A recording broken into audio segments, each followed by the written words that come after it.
बड़ी खबर, यूएई में पीएम मोदी का शानदार स्वागत हुआ है।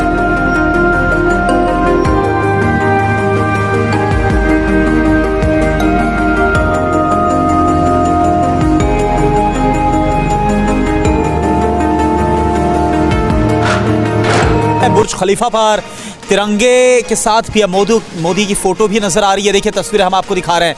प्रधानमंत्री नरेंद्र मोदी और तिरंगे की एक साथ फोटो बुर्ज खलीफा पर नजर आ रही है। तो प्रधानमंत्री नरेंद्र मोदी का ये यूएई का दौरा और शानदार स्वागत की तस्वीरें भी हमने आपको दिखाई, किस तरह से खुद यूएई के राष्ट्रपति शेख मोहम्मद उनका स्वागत करने एयरपोर्ट पहुंचे। और अब ये देखिए बुर्ज खलीफा की तस्वीर। दोस्तों, अगर आपको नहीं पता तो मैं बता देता हूं कि भारत के प्राइम मिनिस्टर नरेंद्र मोदी जो हैं वो पहुंच गए हैं यूनाइटेड अरब एमिरेट्स, जहां पे उनको यूएई के जो प्रेसिडेंट हैं वो खुद एमबीजेड जो है वो लेने आए हैं और उन्होंने आके बड़ा एक वार्म वेलकम किया। और we are sitting in UAE and we can see our prime minister, जिसने सबको बांध दिया, इकोनॉमिक हो, बिजनेस डेवलपमेंट हो। We have raised India at other level, which no one has come. Till now, no PM has done this. आपको मोदी जी में क्या अच्छा लगता है? कुछ चीजें ऐसी होती है जो शब्दों से बयान नहीं किया जाती थी। मोदी जी वो इंसान है। तो पाकिस्तान के लिए तो खासी अलार्मिंग सिचुएशन बन गई, खासी जज्बाती समझी जो नजर आ रहा था उसी के तनाजुर में थी। देखिए, पहली बात तो ये तो क्राउन प्रिंस का दर्जा जो है वो वजीर आजम का है। तो अगर वजीर आजम के इस्तकबाल के लिए वजीर आजम गया तो ये कोई प्रोटोकॉल की खिलाफ वर्जी नहीं है। और मैं इन्फ्लुएंस देख रहा हूं डायस्पोरा का, भारत की इकोनॉमी का, उनकी साइंटिफिक अचीवमेंट्स का, उनके कंट्री के अंदर लॉ एंड ऑर्डर का बेहतर होना, चाइना का नीचे जाना और ओबामा की वीक फॉरेन पॉलिसी को जब मैं देखता हूं तो मुझे इंडिया बहुत स्ट्रांग है। जय हिंद दोस्तों, यूएई पहुंचे PM Modi, guard of honour से स्वागत किया गया। आपको बता दें, पीएम मोदी ने भी कहा कि लगता है मैं अपने घर आया हूं। राष्ट्रपति अल नयान के साथ यूपीआई जो है लॉन्च किया, जिसको देख करके पूरे पाकिस्तान के लोग हैरान हो चुके हैं। साथ में चीन को भी जो है बहुत ही बड़ा झटका लग चुका है। आपको बता दें कि प्रधानमंत्री नरेंद्र मोदी मंगलवार को यूएई पहुंच गए हैं। यहां उनका स्वागत गार्ड ऑफ ऑनर के साथ हुआ। यूएई के राष्ट्रपति मोहम्मद बिन जायद अल अयान ने मोदी को गले लगाया और आपको बता दें कि सेरेमोनियल वेलकम के बाद दोनों नेताओं में द्विपक्षीय बैठक की। इसके बाद प्रधानमंत्री जो है अलन मोदी दोनों कार्यक्रम में यूएई में रहकर जो है भारतीय समुदाय के तकरीबन 65,000 लोगों को जो है संबोधित करे, जिसके वजह से देख करके पूरे पाकिस्तान के लोग जो है वो हैरान हो चुके हैं। साथ में चीन को भी बहुत ही बड़ा जो है झटका लग गया है इसको देख के। ये इंडियन मीडिया ने तो इसको इसी तरीके से प्रोजेक्ट किया है कि ये पाकिस्तान के खिलाफ गल्फ कार्ड है इंडिया का, मोदी का। असल में पाकिस्तान जो है मुत्तहिदा अरब अमारात है, खासतौर पर यूएई है, उससे उसके ताल्लुकात हैं नस्लों के, और सऊदी अरब है, दूसरे खलीजी ममालिक हैं, और सुल्तान जायद बिन अल नहयान जो हैं उनका एक खसूसी रब्त था। पाकिस्तान आना एक दूसरे घर की तरह था उनके, और उनको बड़ा था। नहीं, वो तो रुखसत हो चुके ना दुनिया में नहीं है, और उनकी बड़ी मोहब्बत थी। फिर भुट्टो खानदान से भी उनको बड़ा ताल्लुक रहा, जनरल ज़िया-उल-हक से भी रहा, और भुट्टो खानदान को उन्होंने बहुत फैसिलिटेट भी किया जब वो इक़्तिदार से अलग हुए उस वक्त भी।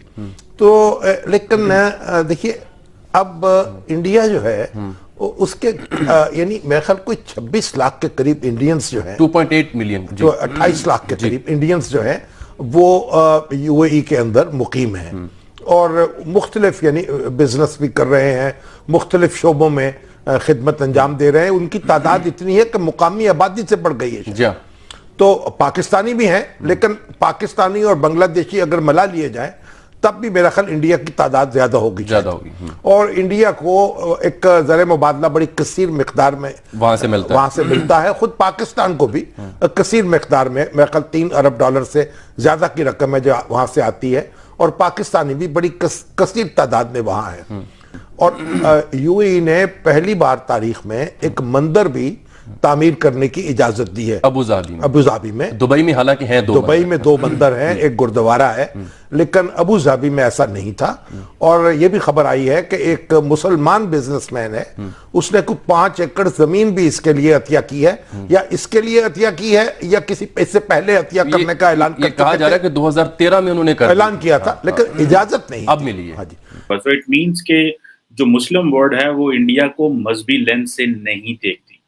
ये बहुत सारे पाकिस्तानियों को इस चीज का अंदाजा नहीं है, और हम समझ रहे थे यहाँ पे कि शायद जो है वो हम लोग जो है वो जिसे कहते हैं ना कि एक मजहब ही वो चीज है डिटर्मिन करती है कि जिसने हमारा लिंक डेवलप करना है मुस्लिम वर्ल्ड के साथ। लेकिन पता चला कि नहीं, मजहब नहीं है जो चीज लिंक डेवलप करती है, ये नेशनल इंटरेस्ट होता है।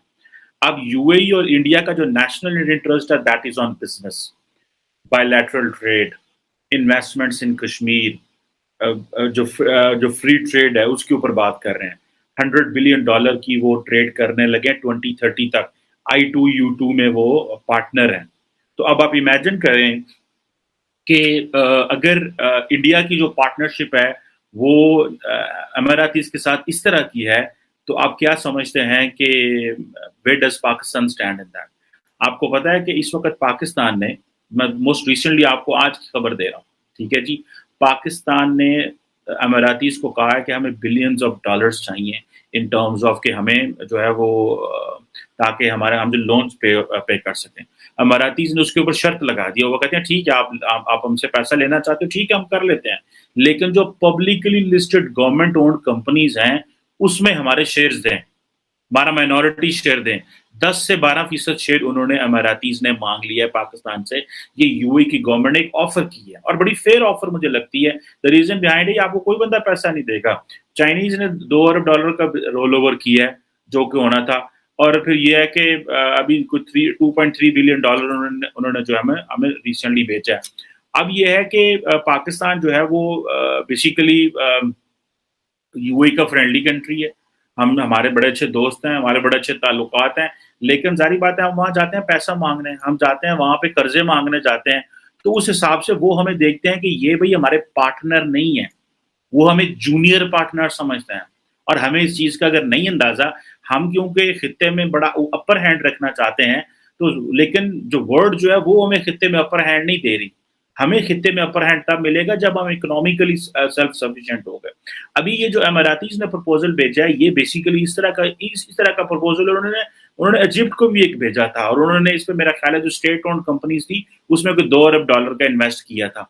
लेकिन क्योंकि वो अरबी हैं, आपस में सऊदीज के बड़े अच्छे ताल्लुकात हैं, बीच में इसराइल फैक्टर भी है, अमेरिका फैक्टर भी है, जो कि इसराइल और अमेरिकन इजिप्ट को सपोर्ट करते हैं। आपको पता है वहाँ पे एक और किस्म की, सो दैट सऊदी चाहते हैं, ये सारे चाहते हैं कि मुस्लिम ब्रदरहुड को वहाँ दबाया जाए, और ये एक प्रोग्रेसिव या इस तरह की जो डिक्टेटर है जिस तरह सीसी जो है वो आए तो उनको सपोर्ट किया जाए। खैर एनी वो एक डिफरेंट केस है। अब यहाँ पे ये है कि अब यूएई कह रहा है कि हम पैसा लगाते हैं, लेकिन आप जो है वो सबसे पहले हमें वो दें, हमें शेयर्स दें। अब यूएई की जो सॉवरेन फंड है, अबू धाबी इन्वेस्टमेंट अथॉरिटी है, और कुछ ग्रुप्स हैं, वो कह रहे हैं कि जी ठीक है हम पाकिस्तान में पैसा, इसी तरह Abu Dhabi national oil company है, वो कहते हैं जी हम ठीक है पाकिस्तान में पैसा लगाना चाहते हैं, वो लेकिन हमें पता तो चले कि हमारा मुस्तकबिल क्या है। अब आपको पता है रिसेंटली पाकिस्तान ने जो है वो पाकिस्तान को तकरीबन 27 ट्रिलियन रुपीस चाहिए, 27 ट्रिलियन रुपीस चाहिए। किस चीज के लिए? बिकॉज हमें कर्जे वापस करने हैं, हमें मुल्क चलाना है, हमें अपना निजाम चलाना है, और ये पाकिस्तान के जो फाइनेंस मिनिस्टर हैं उन्होंने ये एक्सपेंडिचर्स। पीएम मोदी 14 फरवरी को राजधानी अबू धाबी में देश के पहले हिंदू मंदिर का उद्घाटन करेंगे। 2014 में प्रधानमंत्री बनने के बाद यह पीएम मोदी का 7वां यूएई का दौरा है, जिसको देख करके चीन और पाकिस्तान के लोग हैरान हो चुके हैं। वे पीएम मोदी के तौर पर पहली बार अगस्त 2015 में यूएई गए थे। उन्होंने 2018 और 2019 में भी यूएई का दौरा किया था नरेंद्र मोदी जी ने। 2019 में यूएई सरकार ने पीएम मोदी को देश के सर्वोच्च नागरिक सम्मान ऑर्डर ऑफ जायद से नवाजा था। पीएम जो आपको बता दें, मोदी जून 2022 और जुलाई 2023 में दुबई गए थे। इस दौरान राष्ट्रपति अल अयान ने उन्हें फ्रेंडशिप बैंड भी बांधा था। आपको मालूम होगा, आपको बता दें कि नरेंद्र मोदी ने यूएई पहुंचने के बाद राष्ट्रपति अल नयान के साथ वहां यूपीआई और रुपे कार्ड लॉन्च किया। मोदी ने नयान के साथ रुपे कार्ड पे जो है पेमेंट की। आपको ये भी बता दें कि प्रधानमंत्री नरेंद्र मोदी के दौरे पर भारत और यूएई के बीच स्पोर्ट्स, फिनटेक और कई सेक्टर्स में अहम समझौते होंगे। मोदी और अलियान के बात कर दूं आपको, द्विपक्षीय चर्चा के बाद दोनों देशों में जो है मोबस एक्सचेंज होंगे।